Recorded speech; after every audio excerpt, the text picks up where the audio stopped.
Have you ever assumed that Hollywood's biggest stars always gave unforgettable performances for the best possible reasons? Beneath the sparkle of red carpets and glamorous premieres exists a long record of acting choices that audiences still talk about today, though rarely with praise. These performances became infamous not because they shined, but because they felt strangely misplaced, uncomfortable, or simply bizarre on screen.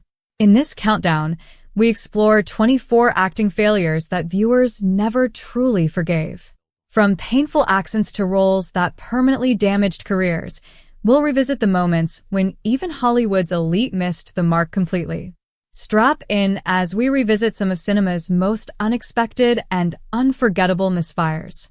Some of the worst moments came from comic relief that aged poorly. At times, a single character can reshape how an entire film is remembered. In one of Hollywood's most beloved romantic comedies, audiences were stunned, but for all the wrong reasons. This wasn't merely a role that fell short. It became a classic lesson in how outdated portrayals can haunt a movie for decades. In Breakfast at Tiffany's, the character of Mr. Yunioshi was intended to be a quirky upstairs neighbor who added humor to the story. Instead, viewers were confronted with a caricature that felt uncomfortable even when the film first premiered. Played by Mickey Rooney, once one of Hollywood's most adored young stars, the character relied on heavy makeup, exaggerated facial features, and an overblown accent. What was meant to be funny quickly turned into something many found unsettling.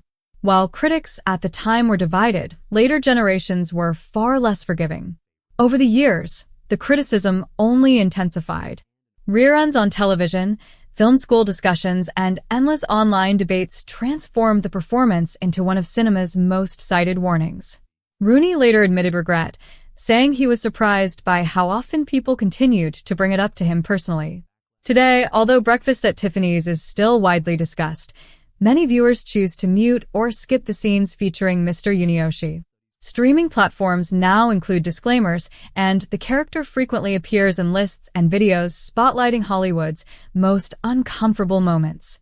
What began as lighthearted humor became a lasting reminder that even beloved classics can stumble in ways audiences never forget. Another unforgettable misstep came when a legendary Western icon was placed in a role that never made sense. It's remarkable how quickly an actor's carefully built image can unravel when they're cast against all logic. Fans who loved rugged frontier heroes were stunned when one of America's most celebrated stars appeared in a role that baffled nearly everyone. In The Conqueror, John Wayne portrayed Genghis Khan, a choice that remains one of the most confusing casting decisions in film history. Famous for his unmistakable American voice and cowboy swagger, Wayne appeared stiff and unnatural while dressed in ornate Mongolian costumes.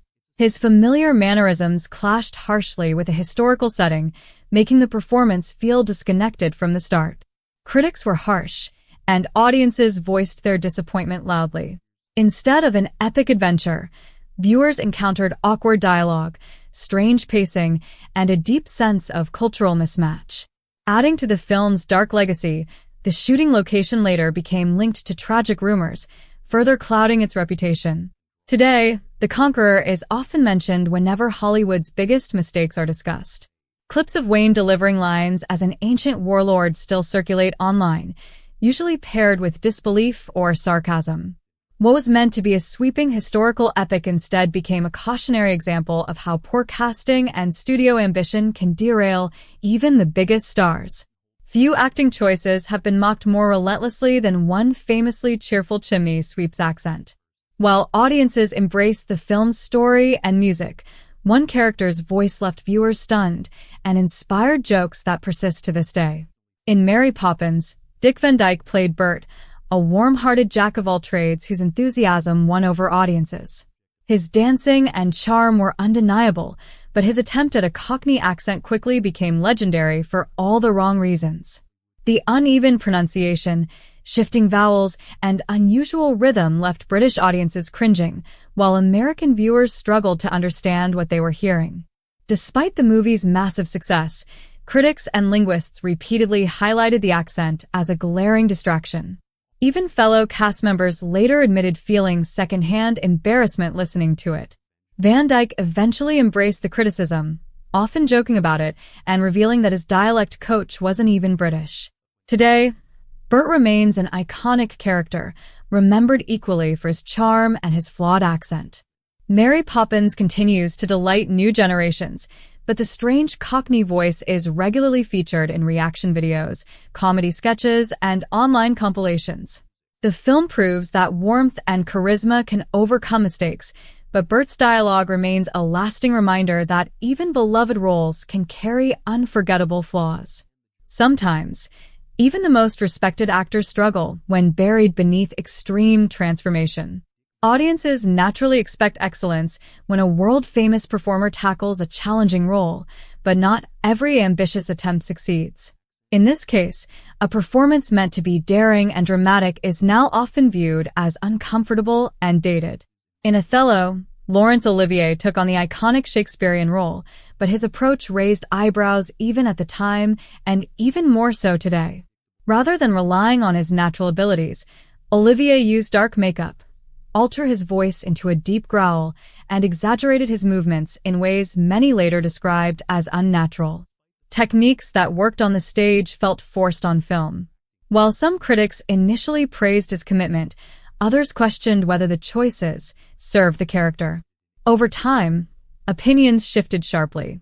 Modern viewers often find the portrayal difficult to watch, arguing that the visual presentation overwhelms any emotional depth. Film historians frequently point out that the heavy transformation failed to create a genuine connection with the role. Today, Othello is more often discussed as an example of outdated filmmaking practices than as a cinematic triumph. Clips continue to circulate online, highlighting awkward delivery and overwhelming makeup. The performance stands as proof that even legendary talent can falter when ambition outweighs authenticity. There are also times when serious actors struggle badly in roles that demand a lighter touch. When performers known for intense dramatic roles attempt comedy, the results can be either charming or painfully misjudged. In one notable example, a highly respected actor stepped into an exaggerated disguise, only to leave audiences unconvinced. In Touch of Evil, Charlton Heston played Ramon Vargas, a Mexican narcotics officer. Known for his commanding presence and heroic roles, Heston's transformation relied heavily on makeup and an artificial accent. Instead of feeling believable, the character came across as stiff and awkward. Rather than blending into the film's dark, gripping atmosphere, his performance often distracted from it. While the movie itself is praised for its direction and visual style, Heston's role has aged poorly. Modern critics frequently overlook his performance, and viewers often point out how the casting pulls them out of key scenes. Clips circulate online with audiences questioning how such a powerful actor could feel so misplaced. Even among Heston's many iconic roles, this one remains a blemish.